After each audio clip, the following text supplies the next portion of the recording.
질문 드릴 건데 그 부분들이 왜 그렇게 일어나는가 하는 원리 부분들과 해결의 접근 부분들은 우리들 모두도 다 조금씩 갖고 있는 부분이라서 예, 그런 부분으로 한번 풀어보도록. 까칠한 부분 뭐 나름대로 뭐 저기 맞는 표현이기도 해요. 근데 사실 적절한 표현이 없게 되는 거죠 이제. 그래서 이제 우리가 모두 겪을 수 있는 공통의 고민으로 질문을 압축해 보면 그런 내용이 됩니다. 예.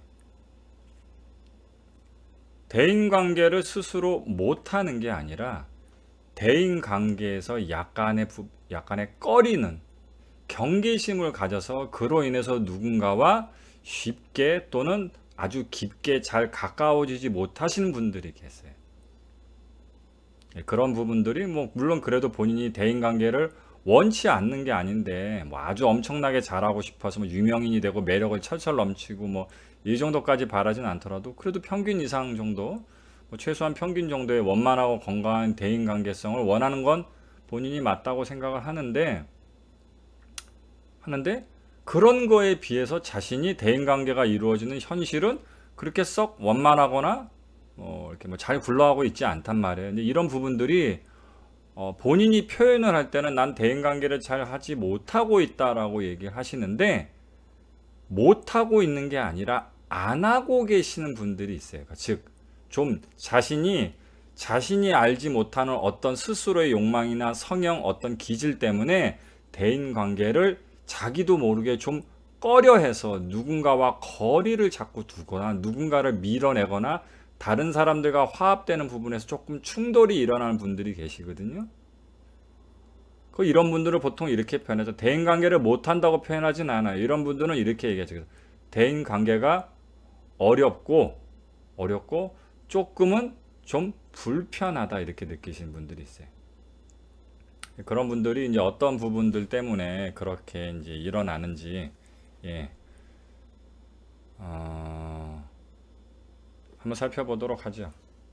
일단 여기서 이제 이해를 하셔야 될 부분이 아까 사실 뭐 지나가듯 한번 질문을 던지셨긴 했는데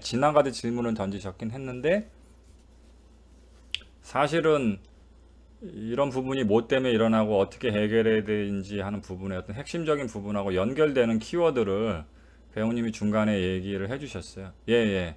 배우님이 얘기하신 대로 벽을 치게 되죠. 보통 내외한다고 얘기해요. 내외한다.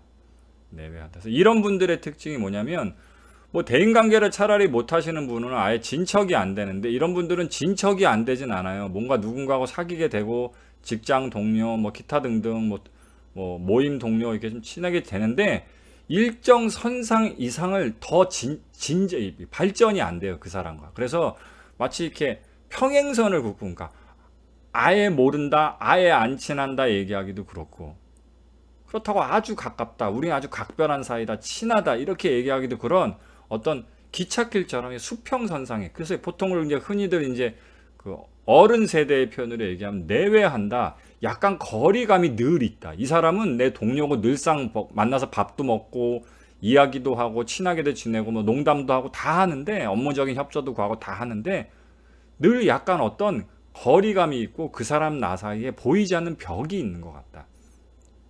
그래서 이런 걸 어른들이 내외한다 이렇게 하죠. 넌 나랑 내외하냐? 이렇게 얘기 표현하죠. 대표적인 게 이런 분들. 그래서 이런 분들은 대인관계가 너무 어려워서 잘 못한다라기보다는 대인관계가 스스로 뭔가 원하지만 원치 않는 이중적 양가 감정이 있어서 자신이 허락치 않는 부분이 있는 부분이에요. 자신이 대인관계를 일정 부분 허락치 않고 있다. 예, 이런 부분들이거든요. 그런 부분들이 뭐 때문에 일어나는지 그 키워드를 아까 배우님이 잠깐 이야기를 해 주셨어요.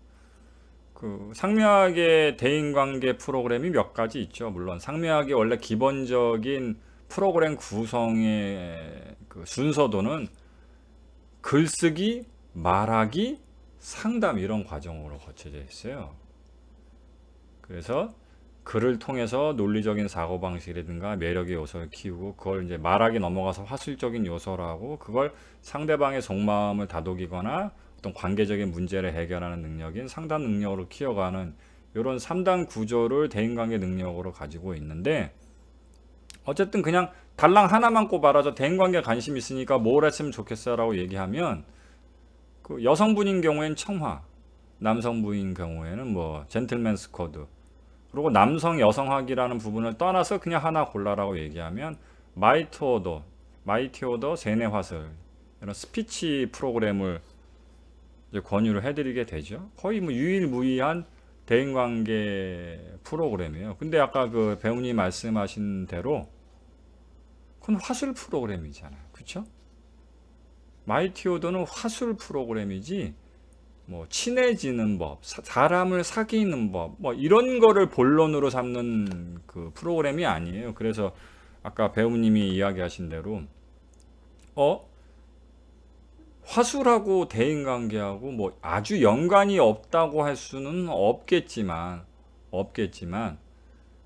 화술이 대인관계하고 그렇다고 엄청나게 직접적으로 연관이 되는 건 뭐 그렇게까지 본인의 입장에서는 이렇게 와닿게 느끼진 못했다. 그런 이야기를 해주셨잖아요. 그게 배우님 개인만의 생각은 아니세요.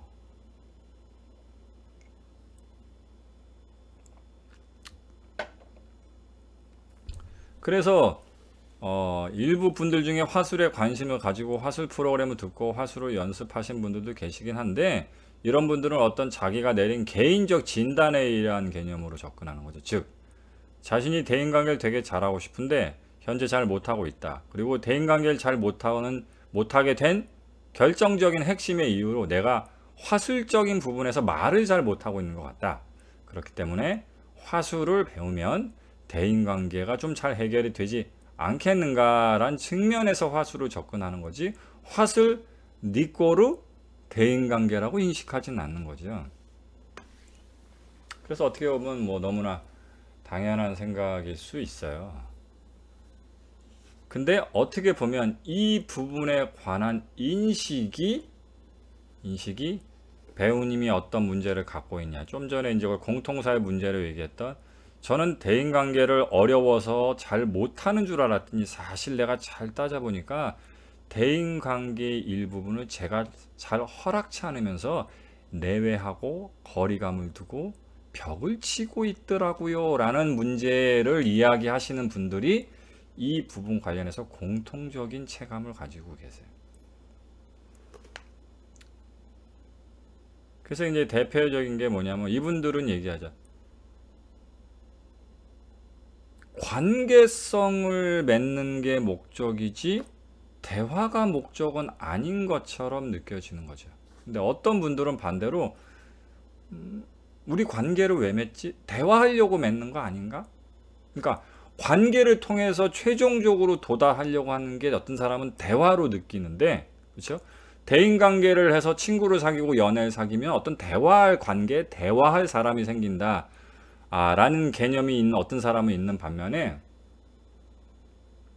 거꾸로 어떤 분은 대화나 화술이란 부분이 대인관계를 맺기 위한 대인관계의 어떤 친구 사이, 연인 사이가 되기 위한 그냥 과정의 도구로만 인식을 하는 거죠. 네, 그런 부분들이 계세요. 그래서 이런 분들이 거기에 해당되는지를 조금 더 면밀히 따져보려면 한 가지 조금 더 다른 기준을 좀 추가를 해서 그 부분에 해당이 되는지 안 되는지를 좀 살펴보셔야 돼요. 근데 그 기준에 배우님이 아주 정확하게 해당이 되세요. 보통 이제 여기서 이제 나오려면 이제 포괄적인 개념에서 이제 지배성, 피지배성의 개념을 이해를 좀 하셔야 돼요. 이 대인관계의 본인의 만족도를 이해를 하시려면 자신의 지배성, 피지배성의 성향을 좀 이해하실 필요성이 있어요. 이제 누군가를 지배하고 싶어 하는 성향이 있고요. 누군가로부터 지배를 받고 싶어 하는 성향이 있는데, 근데 이건 뭐 지금 요거는 개념적으로만 위에 둔 거고, 그 밑에 뭐가 있냐면, 그 지배, 피지배 그 밑에 뭐가 있냐면, 이제 두 군데로 나눠서, 하나는 카테고리가 둘로 나눠져요. 하나는 그게 사람에 해당되는 경우가 있고요. 또 하나는 상황에 해당되는 경우가 있어요. 저 같은 경우는 사람 관계에서 지배성을 되게 바라는 사람이에요. 지배성. 뭔가 상대방한테 좀 이렇게 도움을 주고, 상대방한테 도움을 주고 힘이 돼주기도 하고, 이렇게 뭔가 좀 어떻게 보면 내가 이제 많이 이렇게 좀 건네주는 편이죠. 그쪽은 나한테 의지를 좀 하고 저는 그쪽을 많이 이제 다독이고 이제 케어하는 입장이 돼서, 그러면 어떻게 되겠어요? 한쪽은 많이 주고, 그러니까 소나무 같은 사람인 거죠. 그늘막이 돼주고 도움을 주고 격려를 주고 위로를 주고 힘이 돼주고 이런 성격이고, 상대편은, 저랑 만나는 상대편은 뭐 그런 저로 인해서 용기가 생기기도 하고 위안을 얻기도 하고, 예? 힘이 생기기도 하는 어떤 이렇게 저한테 좀 의지하는 성격이니까, 그런 사람, 저와 그런 상대방이 만나면 그 두 사람의 관계적 컨트롤의 그 키는 대체적으로 제가 가질 수밖에 없잖아요. 제가 주로 많이 도움을 주고 뭐 영향을 많이 미치니까 그렇게 되겠죠. 이런 식의 지배성을 얘기하는 거예요. 뭐 넌 내 노예야, 넌 내 거야, 촥! 뭐 그런 부분의 지배성을 얘기하는 거란 말이에요. 이제 그런 관계의 지배성을 얘기를 하는 건데, 그러면 이런 그 지배성은 관계의 조율의 지배성을 뜻하는 거죠. 사람 사이의 관계의 조율의 지배성을 뜻하는 거죠. 근데 이제 이런 사람이 심리학적으로는 그 자체가 갖고 이상하다고 얘기하진 않아요. 저도 뭐 건강한 사람이니까 여러분들한테 제가 일반적인 스승보다도 훨씬 더 관계적인 영향을 많이 미치는 사람이잖아요. 단순히 가르침만 건네는 사람이 아니라 여러분들의 가치관, 인생, 다양한 문제의 부분들에 변화적 영향까지 미치는 되게 강력한 영향력을 가지는 스승의 관계를 많이 이제 어필하는 사람이다 보니까, 뭐 그런 거 여러분들이 너무나 다 잘 알고 계시는 부분이고, 근데 그것 때문에 우리가 뭐 엄청난 트러블을 겪거나 우리가 막 갈등 요소를 겪거나 그렇지는 않잖아요. 그 자체로, 그러니까 그게 충분히 건강하게 운용이 되고 있다는 뜻이에요. 그러면 제가 이런 부분들을 모든 부분에서 지배성을 드러내냐 하면 사실은 그렇지 않아요. 사실은 그렇지 않고, 관계적인 부분에서는 대단히 지배성을 드러내는데, 상황적인 요소에서는 그다지 지배성을 드러내지 않고 반대로 피지배성 관계에 대단히 익숙한 사람이라는 걸 알 수 있어요. 자, 볼까요? 만약에 제가 일반적으로 얘기하는 대단히 강성의 내 맘대로 내 뜻대로 다 하길 바라는 그런 사람이라고 느꼈다면 이해 안 되는 요소들이 되게 많죠. 제가 여러분들하고 이제 만나서 오프라인 수업을 하게 되거나 음식을 먹게 되거나 뭐 어디를 놀러 가게 되거나 이럴 때 보면 그 계획을 다 누가 짜죠? 다 여러분들이 짭니다. 이번에 어디 MT 간다, 어디에서 오프한다, 언제 한다, 제가 일체 관여하지 않죠. 다 여러분들이 합니다. 그럼 심지어 거기 가서 무슨 음식을 먹는다, 무슨 놀이를 한다, 그거 전부 다 여러분들이 합니다. 잘 생각해 보시면 그럴 거예요. 그리고 그게 단순히 귀찮아서가 아니라